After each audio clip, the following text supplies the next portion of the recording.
Thanks for joining us. Back into action, Jared. Finally, getting to talk about Top Gun Maverick. It's only been a few weeks since we've seen it. Mm-hmm. So, look, it'll be a loose sort of session because I've got no notes. Well, you know, what's new? I've come to expect that from you, but but I believe you've got that. I'm also note free today. As I said, you know, in the spirit of Maverick, it's like Iceman's coming and saying, "You got no notes, you can't do this," and I'm fucking giving him the bird and just taking off anyway. So that's exactly the way we're going to run it. Exactly. So this should be a real treat. Before we get to that, quick whip round. I've only seen one thing, Jared. Right. I went and saw The Black Phone. Mm-hmm. Really good. Yep. Really good. Classic sort of Blumhouse sort of thing. It's a story, a sort of a general sort of story, normal sort of story with a little twist to it. Yep. And it works out really well. The acting's fantastic. The two young kids are really good. And Ethan Hawke, even though he's not in it a great deal, he's suitably weird and menacing, and you know, there's a number of different sort of personas he kind of takes on, and he does a really good job in that. Look, it's a little bit sluggish early, but it's setting up a lot of good things. So and it kind of pays it all off, which is great. It certainly looks like Stephen King. Yeah. Certainly got that Stephen King vibe, but I really enjoyed it. Oh, that's good. Yeah, I read some reviews on it that kind of had it sort of middling, but normally when that's the case, I look at the places like Bloody Disgusting and that are more into the genre fare, and it normally skews a little bit higher than that. Yep. So that sort of fits. I believe they gave it about a 3 as well. So yeah, good horror thriller there from Blumhouse. So that's it. Excellent. What do you got? I had a few things on the go. I saw Lightyear at the cinemas with the kids. Yeah, it's all right. Yeah. It's funny because it's heavily, like, visually, I was just looking at it going, it's very Aliens, like the designs of the ships and stuff, and then, of course, you've got a cat in there. I was just sort of like, yeah. I jumped onto Amazon and I watched The Wolf of Snow Hollow. Oh, yeah, what was that like? It wasn't too bad. I had not seen... what's the movie called? Thunder Road, which I believe was Jim Cummings' kind of like feature length kind of debut, but he throws out a really interesting performance in this and throws out some really a different take on what you'd expect. It's kind of centered around the guy, and initially you think, oh geez, he carries on like a bit of a dill at times, but then there's a bit of depth. He starts to build a bit of depth about, you know, that there's some alcohol issues, and he's out of a fucking marriage where his wife just hates him, and all this sort of stuff. So it's kind of interesting to see that thrown into this little werewolf. I didn't really know what to expect, so I quite enjoyed it. I then got onto Venom, Let There Be Carnage. How was that? Was that terrible? It's just pretty ordinary. Oh. I mean, the scripting is just... like, some of the dialogue is so, like, stilted and just... there's no depth to the relationships. There's just nothing there. Well, Jared, can I just ask this question? And this is probably a stupid question. And you're probably going to answer it with, you know, why would you ask? But how the fuck do these half-assed sequels... half-assed scripts get tossed around, and just because it's a superhero movie, they get made? Like, that wouldn't cut... some of this stuff wouldn't cut the fucking mustard in an independent cinema. Like, I think this is just...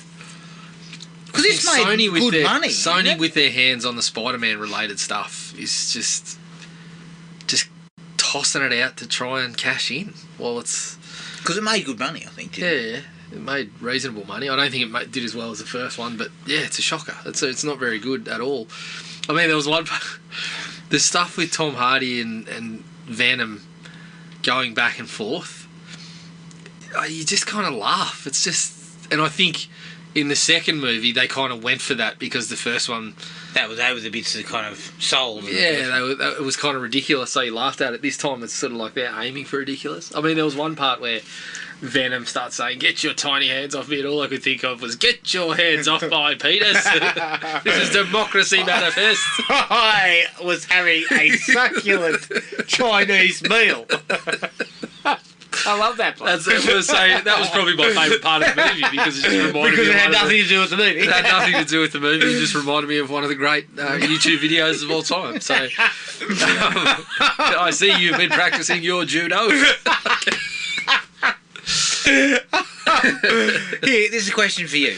What does a movie like this, how does it attract such casting quality of Tom Hardy, Woody Harrelson, Michelle Williams? How? What do they do? Do they just Bag go, of look, cash, your agent calls up and said, look, I know you didn't really want to be in this, but they're offering you an outrageous amount of money. Yeah. Sometimes you got bills to pay. Yeah. Because Michelle Williams, I think, wasn't really that enthused by the first one. Well, the first one, the chemistry between her and Hardy in the first one was non-existent. Ordinary. Is she barely in the second one? She's in it less, and they are a little better together. But I mean, it's just like I said, it's just fluff. There's not much to it. And like as you said, that goes for some of these superhero movies, which I agree with. They're not necessarily super deep or anything of that nature, but something like Spider-Man No Way Home at least had a bit of heart to it. Yeah. Some of the dialogue and the emotional moments hit. Yeah, but that's pretty well written. Yeah. Like, what I'm saying here is that it seems like if you just dash off a superhero property these days, no matter how shit the script is, it's going to get made. Yeah, I think it's a product of, like, which is a problem. You plan a universe before you've got a fucking hit. I mean, people forget, Marvel probably had some plans, but Iron Man had to go. Yeah, because if Iron Man went nowhere, the whole thing collapses. Yeah.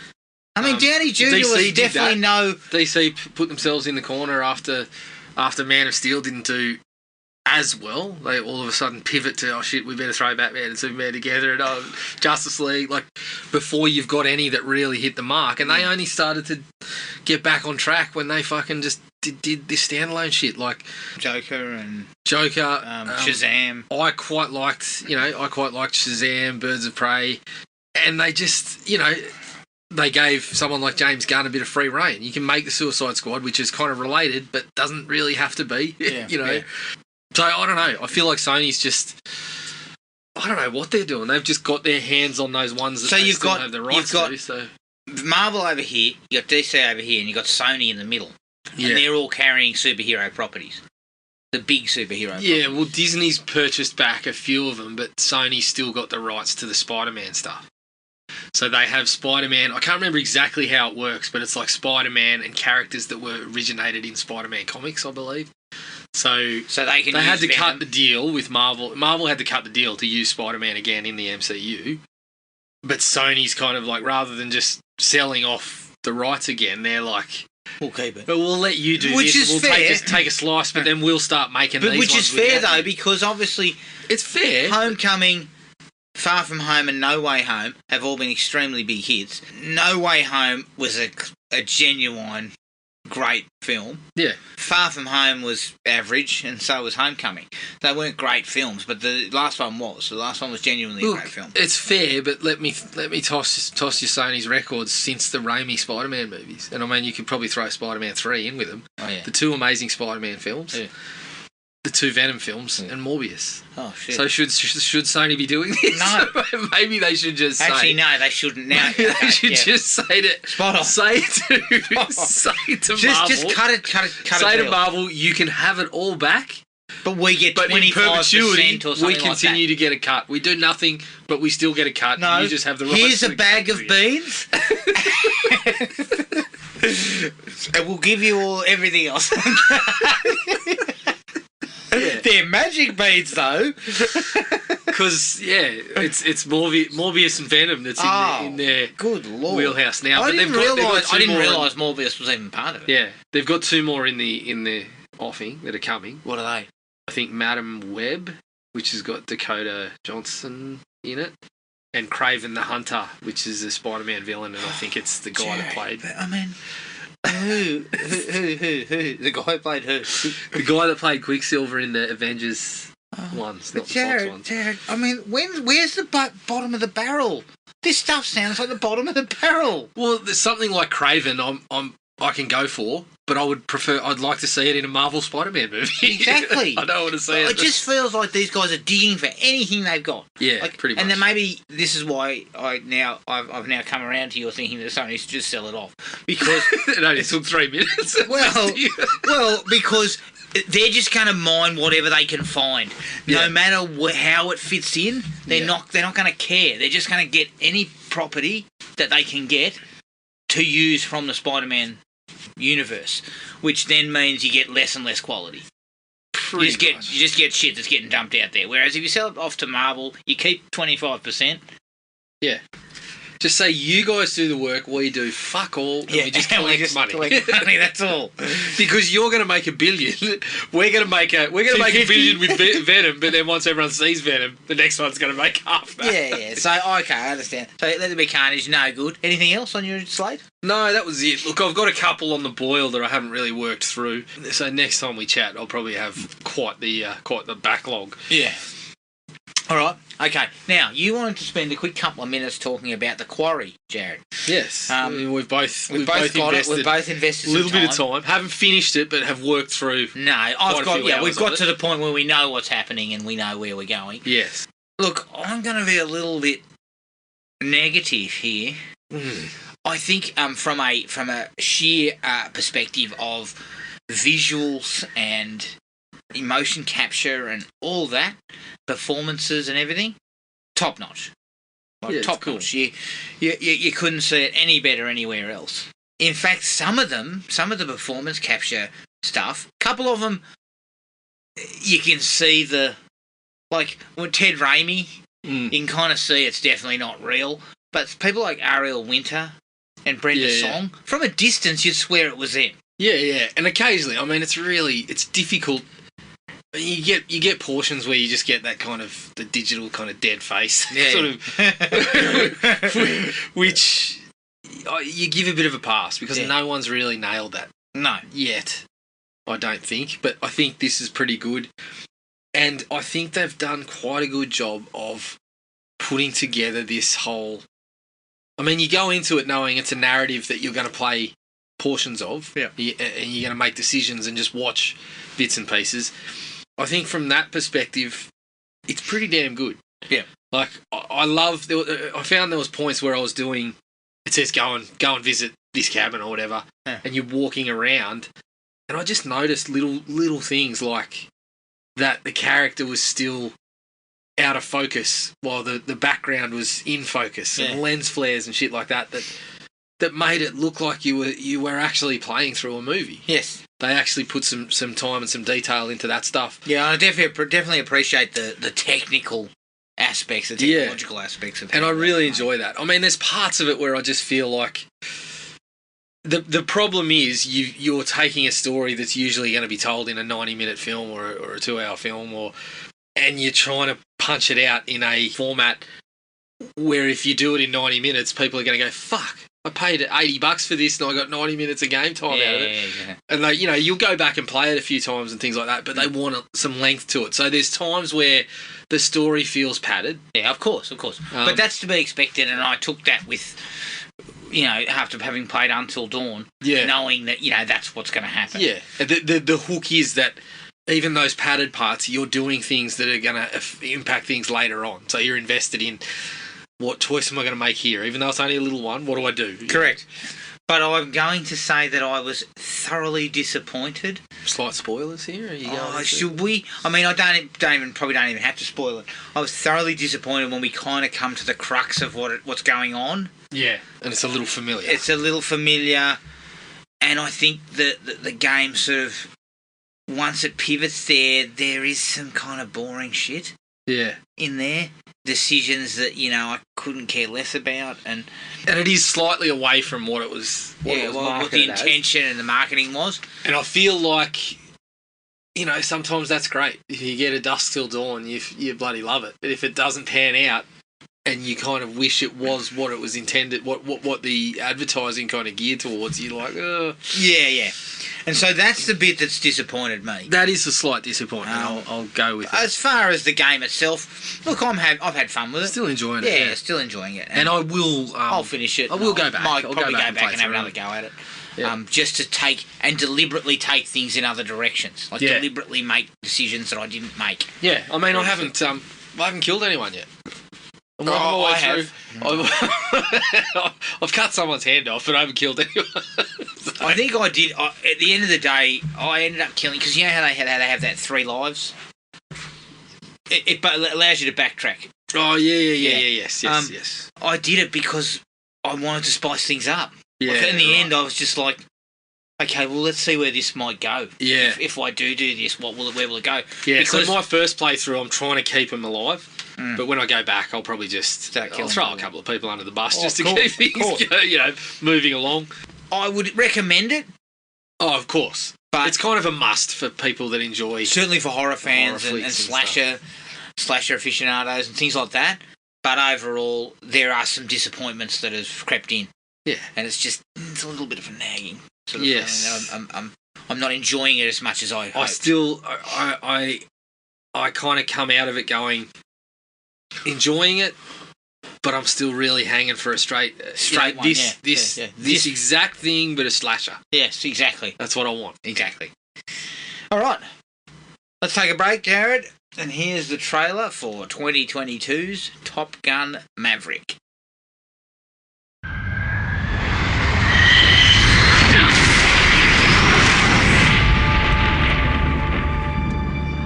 What do we have here? Yeah, here I thought we were special. Fellas, this here's Bagman. Hangman. Whatever. What the hell kind of mission is this?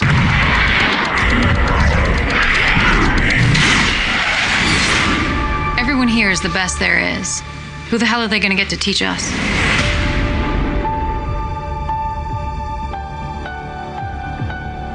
Captain Pete Maverick Mitchell. Let me be perfectly blunt. You are not my first choice. You are here at the request of Admiral Kazansky, a.k.a. Iceman. He seems to think that you have something left to offer the Navy. What that is, I can't imagine. With all due respect, sir, I'm not a teacher. Just want to manage expectations. What the hell? Good morning, aviators. This is your captain speaking. And we're off. Here we go. In 3, 2, 1.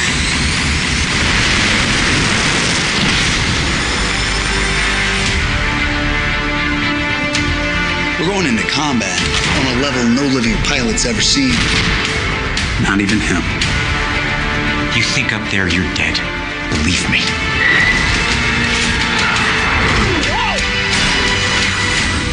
My dad believed in you. I'm not going to make the same mistake.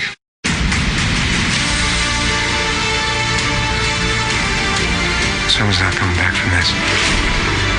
Those are your pilots. Anything happens to them. Smoke in the air! You will never forgive yourself. No turning back now.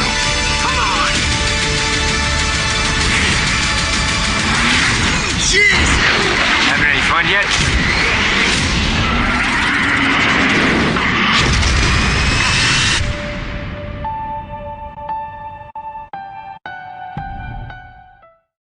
Top Gun Maverick from 2022, directed by Joseph Kosinski, who directed Tron Legacy. Produced by Jerry Bruckheimer, who produced Con Air and The Rock. David Ellison, who produced The Tomorrow War, and Christopher McQuarrie, who produced Valkyrie. Oh, and Tom Cruise. Stories by Peter Craig, who wrote The Batman, and Justin Marks, who wrote The Jungle Book. The screenplays by Aaron Kruger, who wrote Scream 3. Mm-hmm. Thankfully, he's back on top. I just about fell out of his pocket. So did I when I saw it. Eric Warren Singer, who wrote Only the Brave, and Christopher McQuarrie. It's based on characters created by Jim Cash and Jack Epps Jr. Stars Tom Cruise as Captain Pete Maverick Mitchell, Val Kilmer as Admiral Tom Iceman Kazansky, Miles Teller as Lieutenant Bradley Rooster Bradshaw, Jennifer Connelly as Penny Benjamin, and John Hamm as Admiral Bo Cyclone Simpson. The budget was $170 million. The box office is currently $1 $1.02 billion worldwide. Minus China and Russia. Fucking hell. Shit. That would easily be another 400 to 500 mil in the coffers because China makes up for big numbers these days. Yes. Trivia: the World War II P-51 Mustang scene in the movie is actually Tom Cruise's own airplane. He's an accomplished pilot in real life. Yeah, he probably has a walk off it onto the wing while he's flying it or something. All right, Jared. This was one that 5 years ago, I don't want to harp on it, but 5 years ago, me, you, and Gibbo said, who the fuck needs Top Gun 2? Answer, everybody. Tom Cruise is a spent force. How did you see Top Gun Maverick? Yeah, spent force for sure. No, look, I really enjoyed it. I think it trod this kind of fine line of going back to some of the elements of the original Top Gun that we know are pretty cheesy and relying heavily on the action and the romance and whatever, but doing it well enough that you didn't just kind of look at it like a bunch of sort of trite nonsense. Yeah. I mean, portions of it certainly bordered. Oh, yeah. But, yeah, I thoroughly enjoyed it. I thought that in terms of the action stuff, that was far better than I could have anticipated. Cruise, excellent. The young cast, really good also. I went to a 4. 4? I thought it was pretty good. Oh, shit. 4? I've still got a whole star there to work with. Wow. I thought 4 was reasonable. I went 3.5. Mm-hmm. I'm like you. I think for a movie that's 35 years later than the original, and I think we were right in saying who needs Top Gun 2. we were. I mean, no one was clamouring for Top Gun 2. Look, it was a cash-in. That's. And so my concern was when we heard about it and it was coming out that I just thought it's just a cash. Yeah, it is a cash-in. They will just grab for whatever they can get. And at the time we were saying that, we were still quite early in this legacy sequel kind of business. Yeah. And I think at the time, they may not have seen some of the other ones and what worked, and possibly could have stuffed it. So I'm planting my flag. We weren't wrong. No, we weren't wrong. You know what, though? I think I might have underestimated Cruise.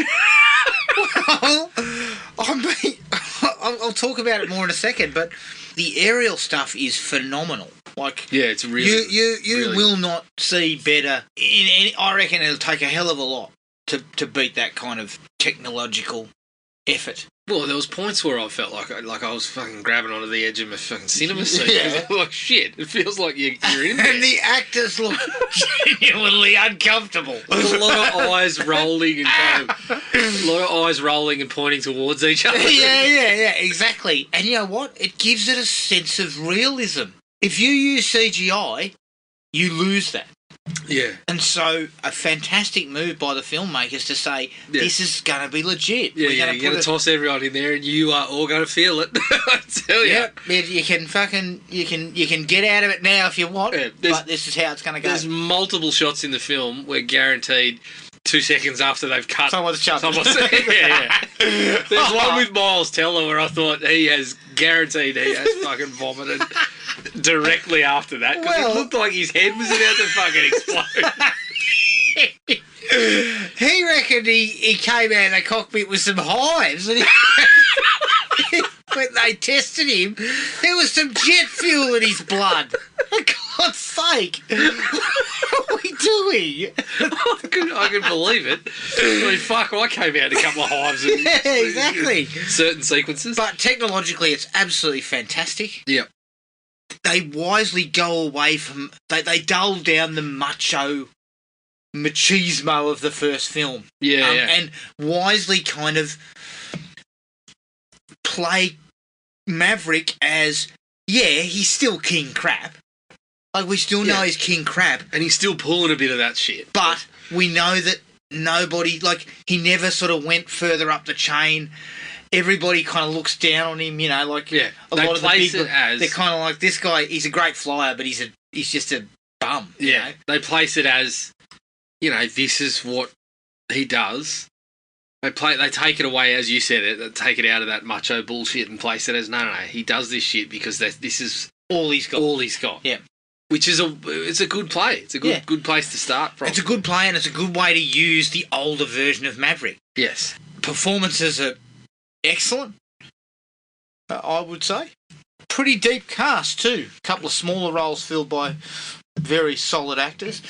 Cruise is, again, I underestimated the guy. Yeah. His performance is actually nuanced. Yep. You know, you see that what makes this guy a great actor. This is the kind of thing that he does. And his commitment to it is, it's unheard of. Well, we've never questioned the commitment jumping off buildings. No, never. But what I mean is, I always felt like the last few years he found a niche, and he just stuck to the niche, right? And some films that were in there were middling because, you know, he was just playing along the line that he wanted to play on. This is in his wheelhouse, but I think he gives it a good performance. Yes, there's some cheese. Yeah. Yeah, there's a bit of cheese. And I felt the last dogfight is a little bit long. There is a couple of things I would have liked to have seen potentially removed from that. But overall, it's a ripper. Yeah. Ripper. I had a great Film of the time in the decade. cinema. No. No, but it's you must see it in the cinema. In terms of Simple. the cinematic experience, you can see why people were getting caught up in that, because it's fucking built for that shit. Exactly. So into the likes, mate, straight away. Cruise. Of course. He's good. I underestimated him. He's good. Spent force, but I mean, he's fired his last shot, and it's a pretty good one. The reason I say I underestimated him is because I kind of felt like, as I said, he'd gone to the niche, he'd found a little niche there, and he's just plunging through it. It was Mission Impossible. Yeah. Was keeping him in cash. Well, and I really didn't feel like he had the sensibilities to make this a good film. Well, I'll tell you what I underestimated. You know, the fact that the guy has a lengthy career, so he's got characters to dip back into if things go a little stale. I underestimated the back catalogue, probably. Yeah, but the problem is... Because if this works out, he can dip back into it again. Shit, Rain Man 2 will be next. Yeah, I was looking at it from the fact of he didn't seem interested in doing some of that stuff and revisiting many of them other than Ethan Hunt.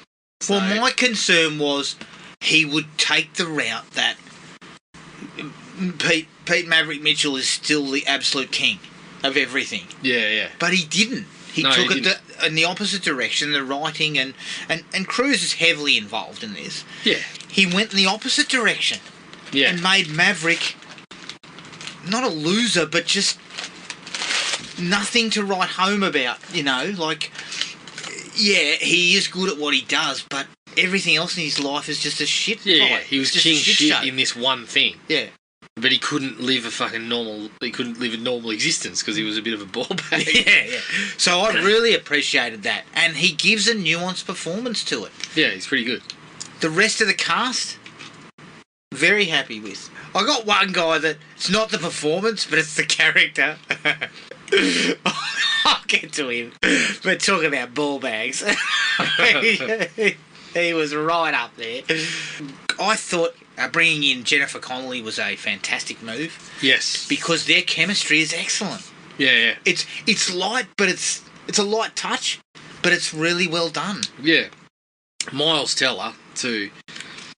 I mean, the guy he kind of reminds us that if he wasn't a bit of a ball bag in real life, he'd probably be king shit in Hollywood because he's a fucking excellent actor. Yeah. He just needs to cool the jets in real life and stop being such a dill. Yeah. But as an actor, he's excellent. Yes, he again, another committed type who comes in and commits to what he's doing. I mean, I could see it in the Footloose remake. You refused to get on board there, but... Yeah, well, look, I couldn't see it. Look, I'm sorry, Miles.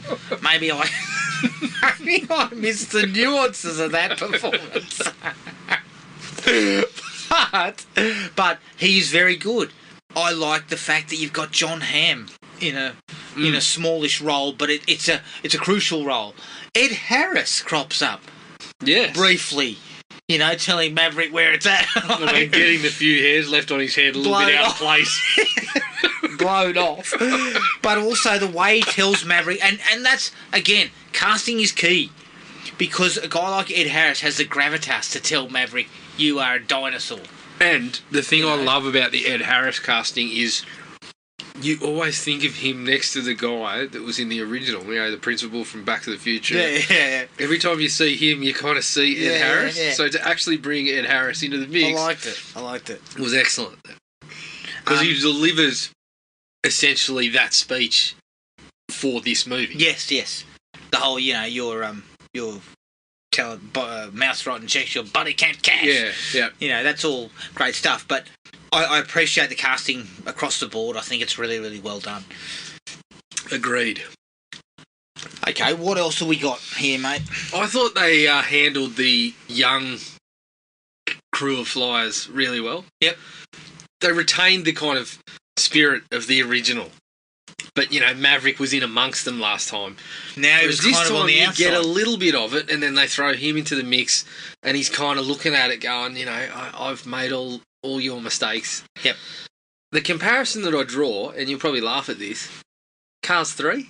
I don't know if you ever saw Cars 3, no, I but didn't. Cars 3 was actually a really good little story about how Lightning McQueen fucking realised he wasn't up to it anymore, or they had elements of that, even though Maverick clearly still is up to it. Yeah. But they had elements of that, realising that this isn't your place anymore and shit like that.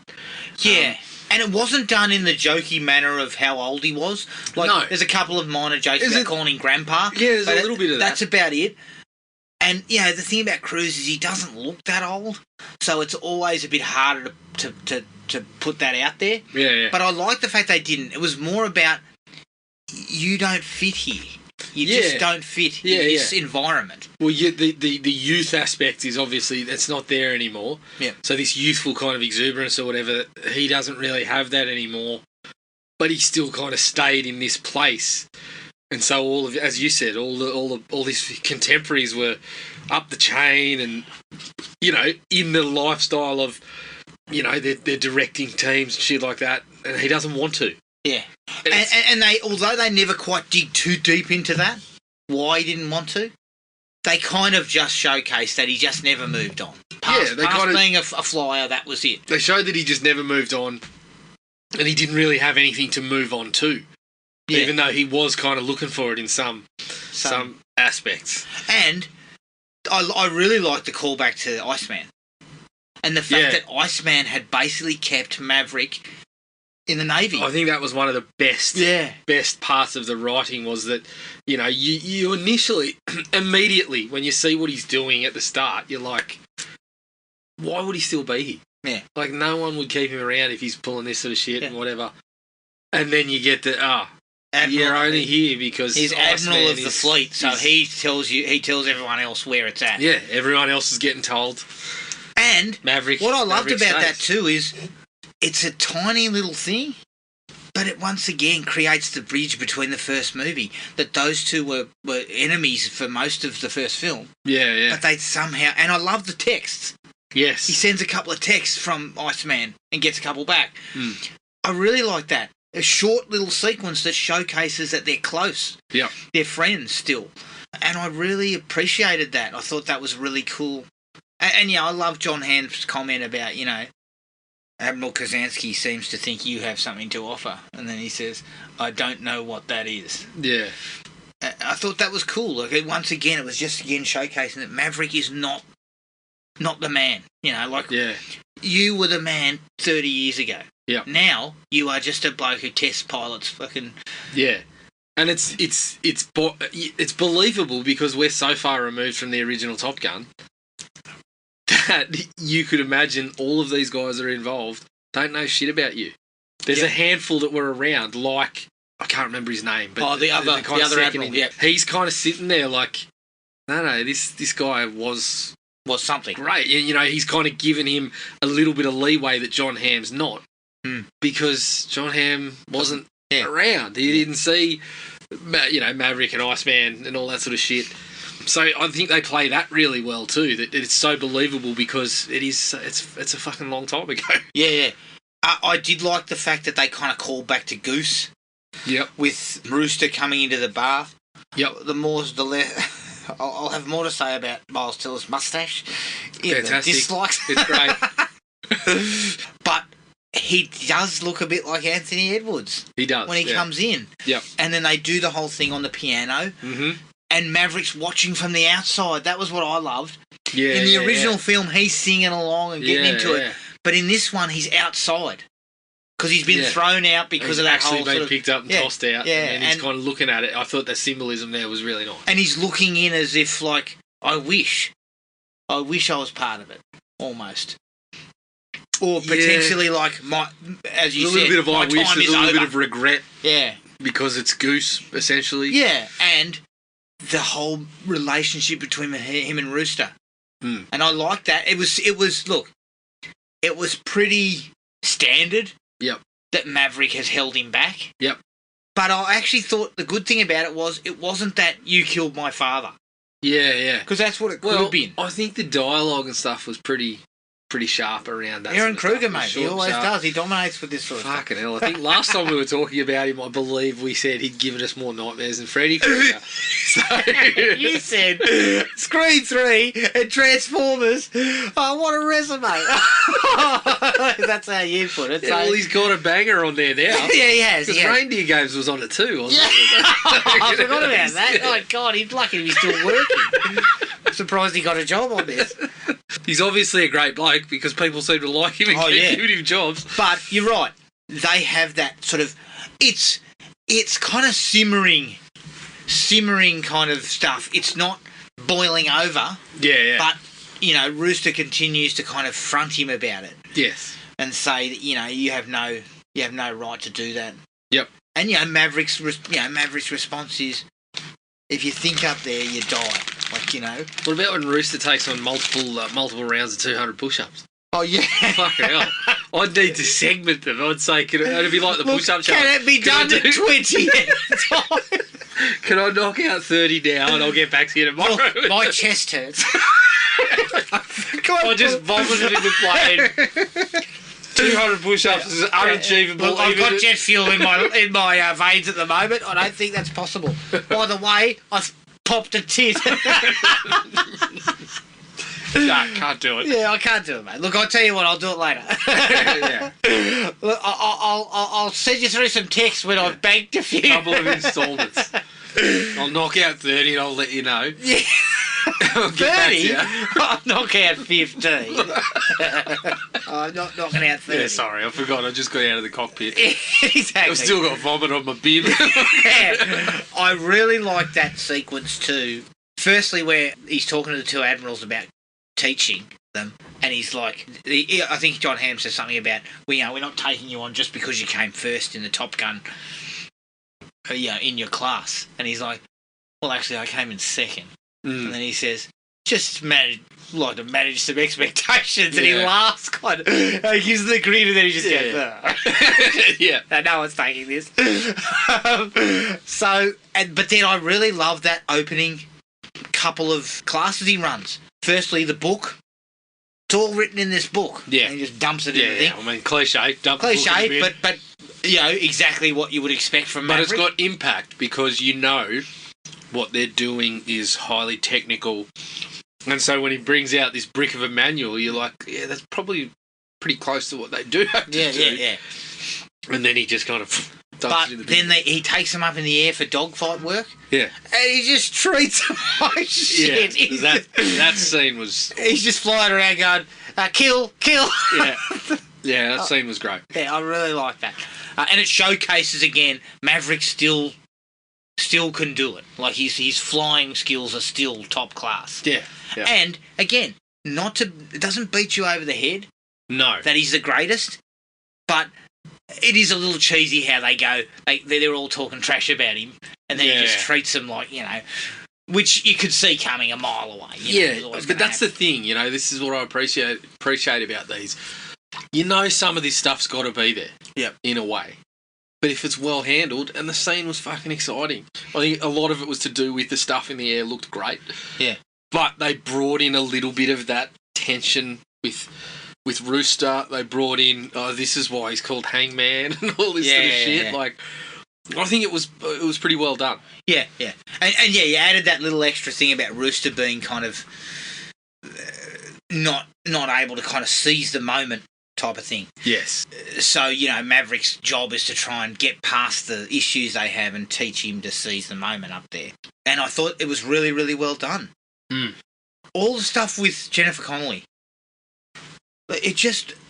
Everything about their interactions in the bar, where she basically sort of fobs him off as a bit of an idiot. Yeah. She's initially like, we used to get... Because I love the fact it's a callback to the original movie. That she is a character mentioned very briefly in the original film, the Admiral's daughter. Yep. All that stuff is really good. And they dialed down the machismo in that sort of stuff as well. Well, like the sex scene in the first movie is shot like it's a Bonnie Tyler film.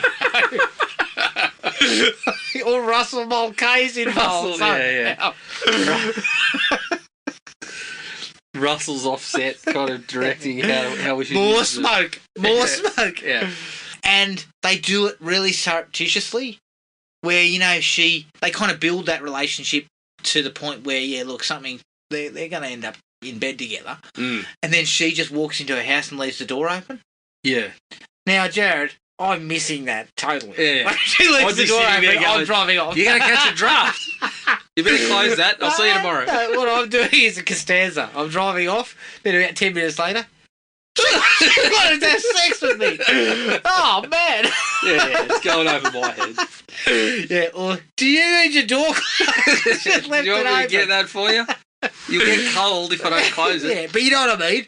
That was just really kind of downplayed. Well, the thing that I loved about it was the daughter.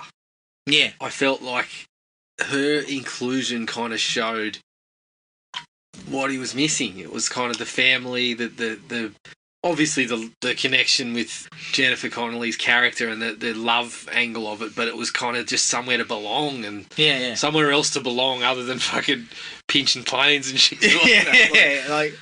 It meant that I might have a future. I might have something else to do. Yeah, it was pretty straightforward, but I think the inclusion of the daughter just showed, just this family life, this some place to be, and some place to be needed, and yeah. I did find it highly amusing when she told him to get out the window. That was fucking brilliant. He left out the window like an idiot, then he lands on the ground. It was played really well because it was funny. Like, you see him kind of pop his head up and look at the daughter, and he's got a bit of a grin, kind of, hey. And so you're laughing, but then she says to him, don't break her heart.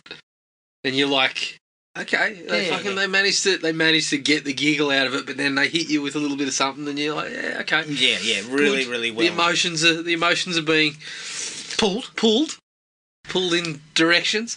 The best scene in the movie for me is him and Iceman. Yeah. I think it is so well handled. It could have been a disaster, like an absolute disaster. It's really well handled. But the way it's done, yep, the performances given, like. Well, Kilmer's fucking really good. Yeah. Given that he can't use his voice really, but you get a lot in the face and everything. He does it really delivers it to it. I think it's well written in the sense that they let Cruise ask a couple of questions and then he essentially answers it all himself and kind of starts going from chatting about this and that to just fucking open it up. I can't do this shit. Yeah. And there's emotion in all of that. And then they just they ended on a laugh, where he says, "Who was the better flyer?" And he says, "This has been a lovely meeting, but let's not ruin it." And they both kind of smile about it. And I was actually expecting him to say something at the funeral about that, but they didn't go that way, and that's because I guess it had already been done. Yeah, but I also like the fact that Maverick is really the man. He's the best. He's the better flyer. Yeah. But we don't need to rub it in your face. No, because that takes it. Like in the first movie, you would have. Oh, of course. You would have rubbed it in your face. You'd have rubbed it in our face, and then you'd have fucking whacked us around the head. Yeah, exactly. So I thought that sequence was just really sweet to see that. To see those two characters come back together very briefly. I mean, Tom Cruise is a vampire. He still looks like he does in 86. Yeah. I thought they did some nice things with, like, they showed a couple of pictures of Iceman as well, and kind of showed us hey, this guy was back in those days, Val Kilmer was a handsome man. Oh, yeah. He was a good-looking rooster. And he was... not short of female attention. They used him to kind of illustrate, again, the span of time. And yes.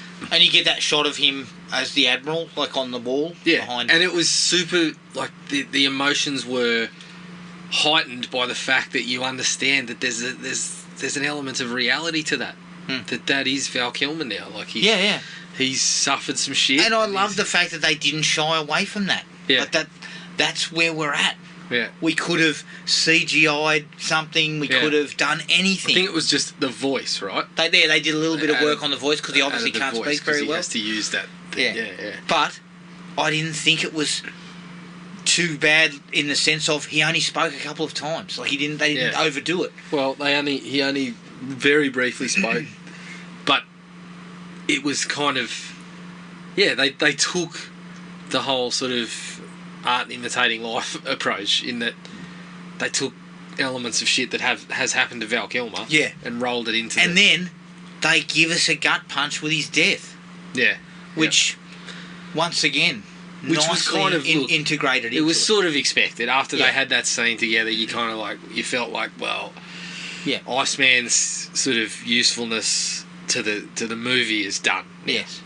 But it was just a nice way to kind of close the chapter, close the book. Yeah, it was good. On that character. Yep. And also give Maverick, another point of time is passing you by.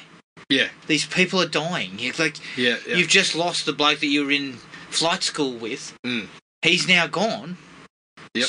If sooner or later you don't do something different, you will die having flown planes your whole life. That's it. Yeah. So that I like the way that kind of was in there. Yep. The mission is, honestly, it's a fucking suicide mission. Nobody gets that done. No, that's right. But what I did love about it is they framed it in a way that, you've got a pocket of time and you've got to pull these manoeuvres in that time. Yep. It worked a fucking treat for all the sequences of the training. Yep. All the sequences. It gave us this tangible thing about this is what you need. You can't hit that time. You need to have one person right on the hammer and all this sort of shit. You got to fire 2 missiles. The way one they into the box, structured one through it. The way, as you said, it's fucking no one's doing it. No. But the way they structured it was, I thought it was really good for the purposes of seeing the people going through the training exercise, picking the pilots to be involved. It was really straightforward. This is what you got to do, and it seems impossible, but here's what we need. Here's how it operates, and it also gave us that moment of, we're gonna can Maverick, but then bang, we've been speaking about the time. We've been speaking about the fucking, what do they call it? The deck. Yeah. The hard deck. The hard deck, and what needs to happen.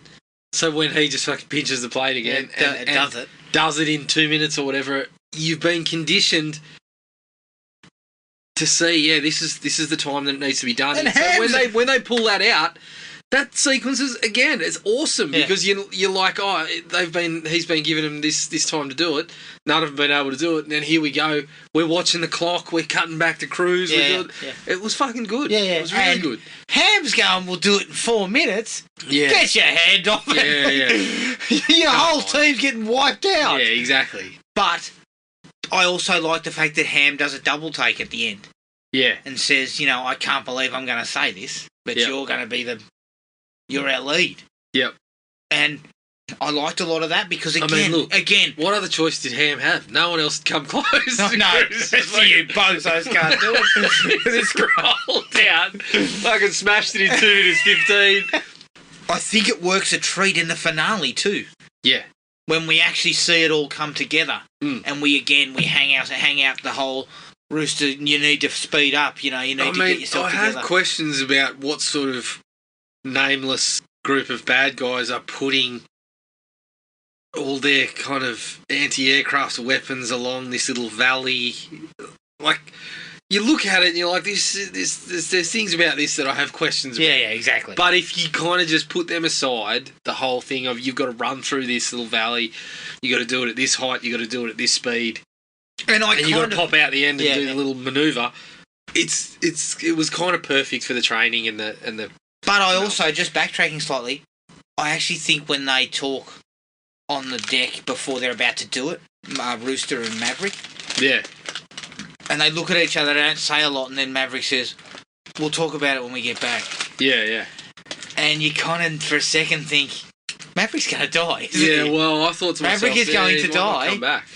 But again, good performances. You know, wring a little bit of emotion out of something that's pretty cheesy, really. Mm-hmm. But the performances give it enough clout to get you past that.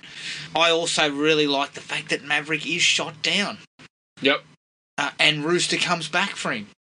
And also gets shot down. Yes. And they're on the ground. I actually thought to myself, where's this going? Like, have we got a third movie coming because this is going to cut off? Yeah. Like, we're on the ground. We're in enemy territory, on enemy lines. Mm. And then, you go to the whole getting back into the old plane that he flew in. I actually sort of appreciated it because I looked at it when Maverick was shot down and I thought, yeah, this seems like the way you would end it. That he gives his life. For the others, yeah. For the they others. have to go. But then when Rooster comes back, it's like, okay, well, he's kind of starting to reconcile that relationship. Yeah. And it allows for this kind of nice little moments at the end about how Cruz is kind of trying to fill a little bit of the father void that he... Yeah, that he sort of feels like he took away or himself. So I appreciated that because I thought the same. I thought he's done, and they're going to end it with this and try to go for that note. Yeah, which I thought that's fine, but I kind of expected a little bit of that. So I was happy that they kind of pivoted. Yeah, they twisted it on us. I was okay with that. The last thing for me, taking into account that I thought the finale was mostly really good, I've got one negative, which is right at the end. I just love the fact that it comes up at the end and says for Tony Scott. I thought that was a really, really sweet thing to do because I think he had been involved in early talks about the second one. And I believe if you watch the start, the Jerry Bruckheimer Productions thing is the old one with Don Simpson. Yeah, right. With the two lightning bolts going together. Because he was obviously involved in talking about it before he died as well, way back in the 90s. So I like those little callbacks to the first film and the players of that. Yeah, nice in touch. the past who are gone. Anything else from you? Well, I can't believe you haven't said anything about the music. Oh. yeah. It's The music's a winner. Really, there's two things. There is the Top Gun theme. Oh, yeah. Which and they've souped it up a bit and changed beautifully it. Placed. Yeah. It hits just at the right moment where you're in the palm of their hands and then they just squeeze. They just get the claws in. Yeah. They start squeezing. Were you happy to hear the Danger Zone back? I was happy to hear that back. Loggins? A couple of little touches of Kenny Loggins and that sort of thing. But then the Lady Gaga song. Yeah, it's a winner. I have not heard something that sounds like, and the very first thing I thought was I thought to myself, did Diane Warren write this? Yeah. Because it sounds exactly like the shit that she used to write for these movies. It sounded like I haven't heard a song that fits the mold like that since How Do I Live, basically. I heard it and I thought it sounds like fucking How Do I Live. It was again super cheesy, but the emotions were fucking soaring by that time. Sorry. I came out of the theatre ready to jump into a plane and fly off. That's right. Oh yeah, the soundtrack is actually good. Again, a lot of effort's gone into it. And a lot of understanding of the product.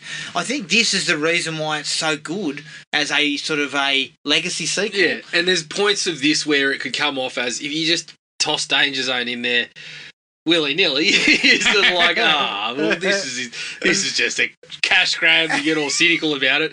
But if you play it right, I'm fucking right in there. I'm right there for you. Yeah, exactly. And it's a big rap for, that they've kept, the key components or the key players are still there. Yes. Cruz and Jerry Bruckheimer, they know what will sell this sort of thing. And, their smartest move was, because this was supposed to be released in 2020. Their smartest move was to absorb the marketing costs that they would have spent. Now, I believe they hadn't done a lot of marketing before COVID hit. So they were No. probably, unlike James Bond, they weren't in the situation where they'd marketed and then lost all that money because they had to stop again and wait.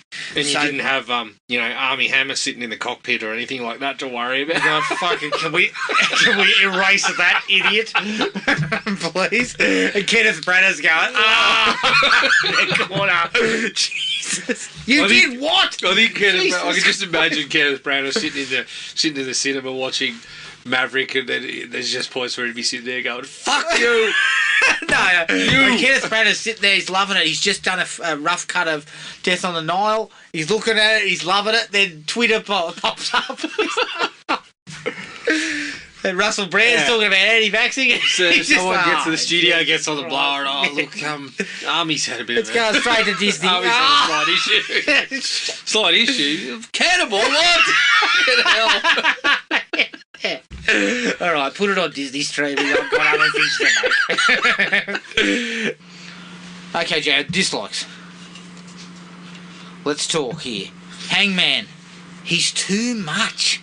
Like, Yeah. he's meant to be kind of Iceman, but as we pointed out when we covered the original, Iceman's correct.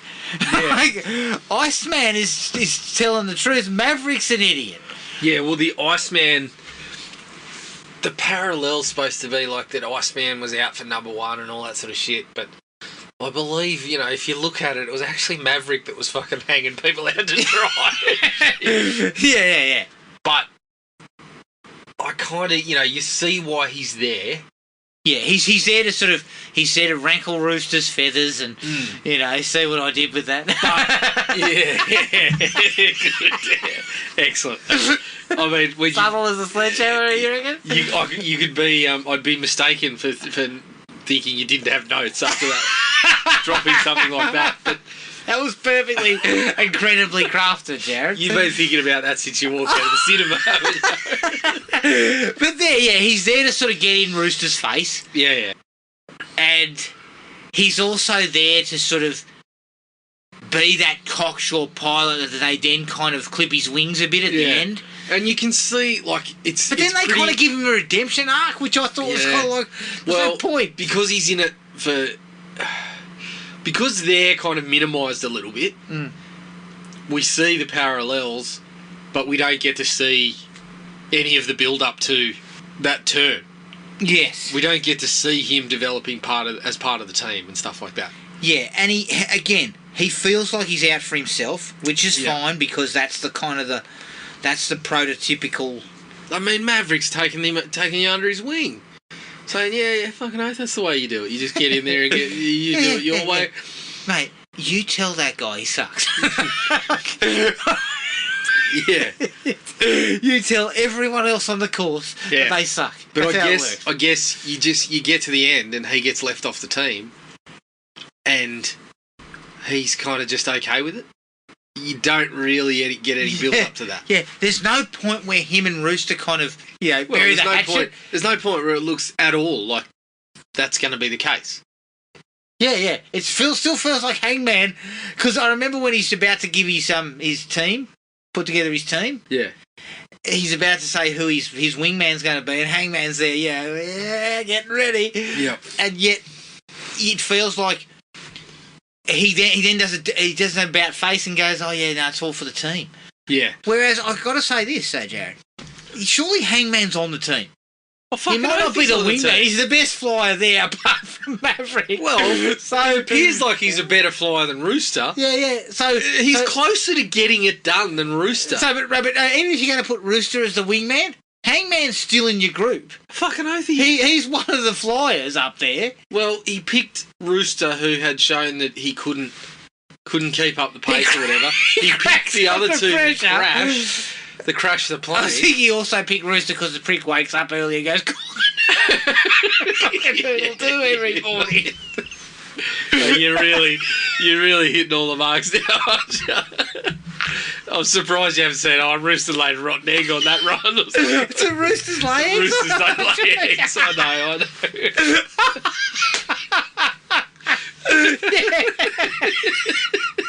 Maverick loves the guy who gets up early and wakes every other prick. Yeah, 5 o'clock in the morning, he's singing Great Balls of Fire.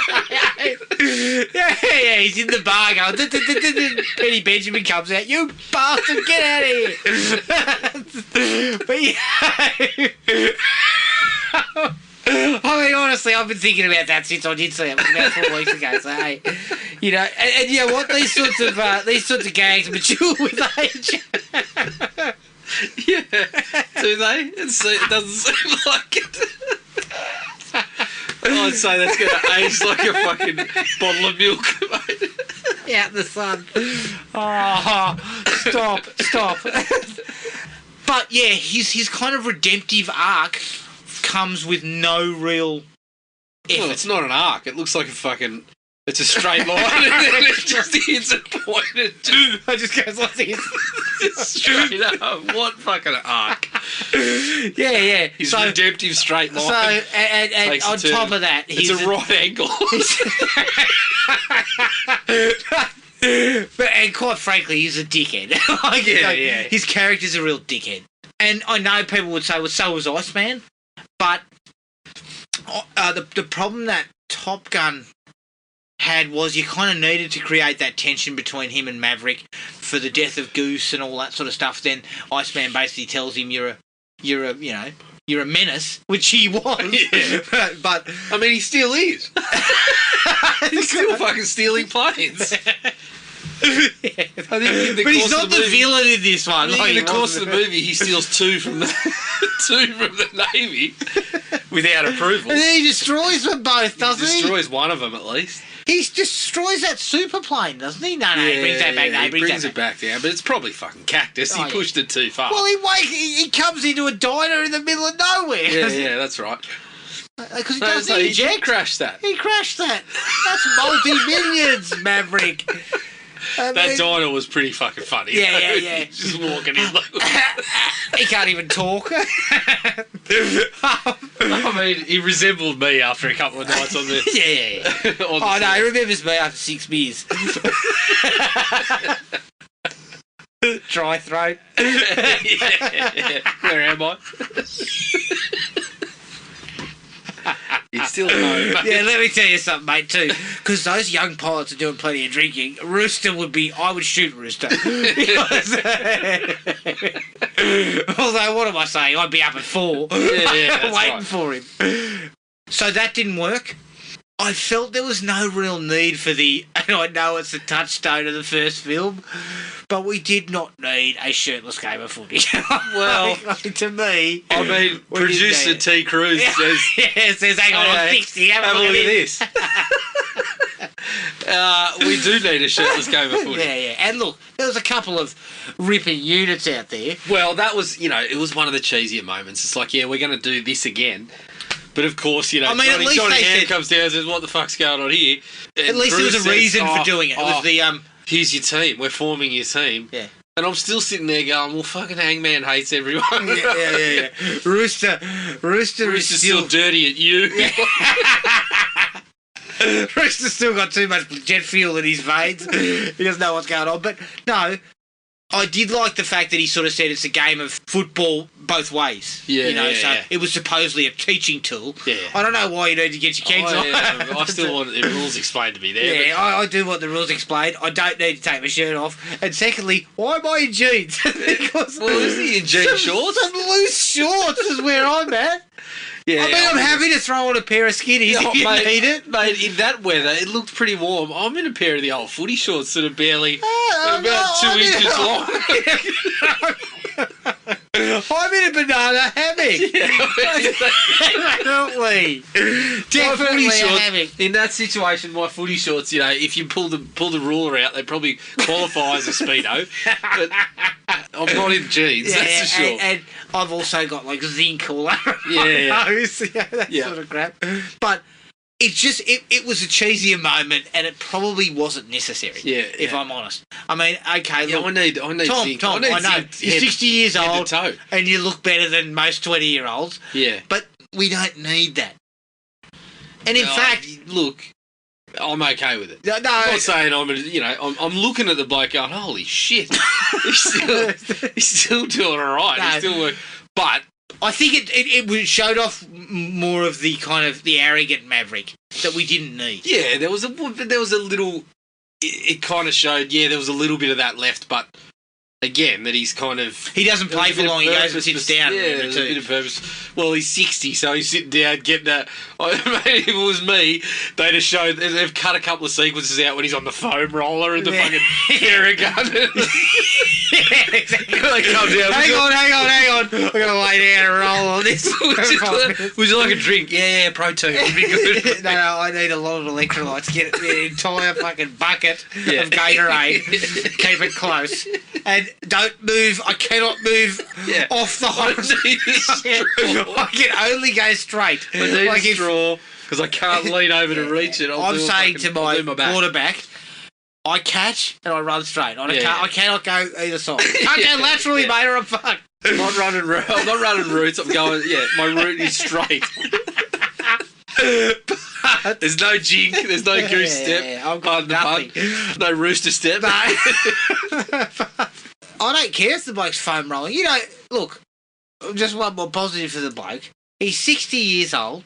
He's in ripping shape for 60, and he's still happy to get in the cockpit and have his fucking face mangled up and a G-force of like 8 Gs or something for extended periods of time. He should have considered that because it seems to be the only thing that's having any effect on his face. Like the effects of aging aren't doing anything. It's only the fucking G-force. That's what he's thinking. He's thinking, I'm fucking Botox. I'll just get in the fucking. I mean, imagine if he hadn't made Top Gun. He'd still look like the same bloke. Everything be hanging down. I mean, he's putting these young blokes to shame. Yep. But I just felt there wasn't a need for it. That's my personal opinion. It was a callback. It was a callback, but I was like, fucking get on board. I was okay with that one. Okay, Roosters Mo. Loved it. I mean, it makes him look like Anthony Edwards, of course. Well, the only thing, I mean, I looked when at it. When he first walks in to the bar in his Hawaiian shirt, his dirty mo, I was just like, oh my God. Yeah. Miles, so, what have they done to you? It's out of fashion. It's probably a little bit out of touch. Yeah. But, as I said to you, without the aviators and that mustache, you wouldn't have gone, holy shit, he looks like... Yeah, but it's true. If it had just been Miles Teller walking in without the shades and the mo, you're like... I expect him to be pulling up to someone's house and telling him he's there to clean the pool. I half expected him to walk into the bar and go, hello! Yeah, exactly. I'd have been ringing the fucking bell again. Overboard, get rid of that idiot out of here. My last dislike, Jared, is that I just felt like we covered the ground where Maverick gets shot down, Rooster comes back for him. They get in was it an F-14? Yeah. F-14. Yep. They take off. They then have a dogfight with 2 far superior jets. Yes. And they make their way out. And then we have to have Hangman involved. Yeah. In a similar... I felt like it was too much the same. Yes. Because Rooster had just done that. Yeah. It should have been Maverick and Rooster take these 2 guys out on their own using an F-14 with limited ammunition. Yeah. Look, when we got there and they got to that plane, I liked that touch. Mm. But as soon as they got up there, you're like, oh, fuck, we're going to have another dogfight, aren't we? And this was the moment where it felt like it was going too far. Mm. You're in the plane that you're basically saying is ancient, it's not really working, and you're going to go against the 2 fucking top jets that exist. So there was a point of that where I just felt like, might be where we're pushing it a little bit too far into the over the top. Because it could have just been they stole the F-14 and made their escape. Yeah, or outran them or something. Well, they couldn't because they were in a shit plane or whatever. So, I mean, it was restricting a little bit, but it just felt like, as you said, as soon as they went down, you felt like, it's extending a little bit. It's pushing the limits a little bit at the end. Yep. And the Hangman thing... Again, just to make him important in some way. Well, as soon as that started to happen, that was the first thing you said. Was that, it's going to be fucking Hangman. Yeah, and there was no reason to. we weren't invested in Hangman. Like, to me, I wasn't invested in the bloke. I wanted his ass kicked. Well, do you know what I mean? Like, we're invested in Maverick and Rooster. That's the gig. Yep. There's no investing in Hangman's It was a little bit. buffoonery. It was a feel good touch that the team had come together or whatever. But it was kind of like the whole in a way unearned. It wasn't earned. Yeah. They always say it wasn't earned. That was the kind of moment that didn't feel earned because Hangman, like we said, the right angle arc. straight up. He's like a rocket ship. Didn't quite do the job. But you know what I mean? They were trying to kind of create the tension of Maverick and Iceman through Rooster and Hangman. But it didn't work because they're getting limited minutes. Yeah, they're on the bench, Jared. Yes. They're coming in, giving you 15 minutes of mop-up time because it was all about Maverick. Yeah. So you couldn't do that. Yeah. That's why the first one works with that relationship between Iceman and Maverick is because they're the two key characters. Yeah, and there was more minutes for Rooster, but it was in the context of him and Maverick's issues. Yeah. Kind of separate to Hangman. So I just felt like that was just too much. Yeah, a little bit, yeah. What else? Do you got anything else?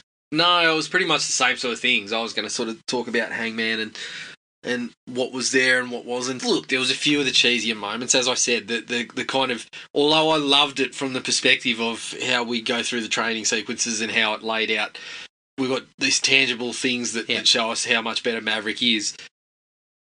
I find it hard to believe that we had this little valley that was the only way that these planes were going in and stuff like that. Overall, I was mostly okay. Do you with find it hard to stuff. believe that a 60-year-old man is a better flyer? I mean, flying those planes is also about reaction times and other skills that they degrade as you get older. Well, not Tom Cruise, because I saw his rig when he was playing yeah. football. Yeah, but you can be buffed all you want. Your eyesight, you got cataracts. I mean, if it was Stallone, I'm looking at it going, yeah, look, you're still built, but you are as slow as a wet week. Yeah, true. You got the turning circle. If it's Lundgren, you're hobbling your way to the plane. Yeah, you turn, your lateral movement is like a fucking fridge at this point. But look, all of that stuff comes into it. But again, Cruise gets away with it because he doesn't look his age. Yeah, true. He doesn't look like the normal 60-year-old man. I mean, shit. When I'm 60, if I look like that when I'm 60, I'll be pretty happy. Go and have a chat to Kelly McGillis. I shouldn't laugh. That's harsh. That's harsh. But, she looks like she's aged normally. Yeah. She is a 60-year-old Tom Cruise has not aged normally. No, he hasn't. He is drinking somebody's blood. Fucking hell. He's definitely... He made a deal with Nosferatu. He definitely made some sort of deal. He's cut a deal somewhere. Kelly McGillis, you can see why she wasn't in it. No. And even a cameo probably wouldn't have worked. No. Because there was no point in going to that. Yeah, I think it was the right move there. Yeah. All right, that's Top Gun Maverick. You can find us on Podomatic, iTunes, Spotify, and anywhere you get your podcasts. Send us an email at thrillme@iinet.net.au. We're on Facebook at Thrill Me Podcast Australia, Podomatic at thrillme.podomatic.com, and Instagram at thrillmepodcast.au. Make sure you rate and review us on all the platforms. For our next episode, keep an eye on the Facebook page for details. But until then, take it easy, and we'll catch up with everyone later. Cheers. Find the podcast at Podomatic or on iTunes. Don't forget to rate and review. Like us on Facebook at Thrill Me Podcast Australia, or contact us at thrillme, all one word, all lowercase, at iinet.net.au.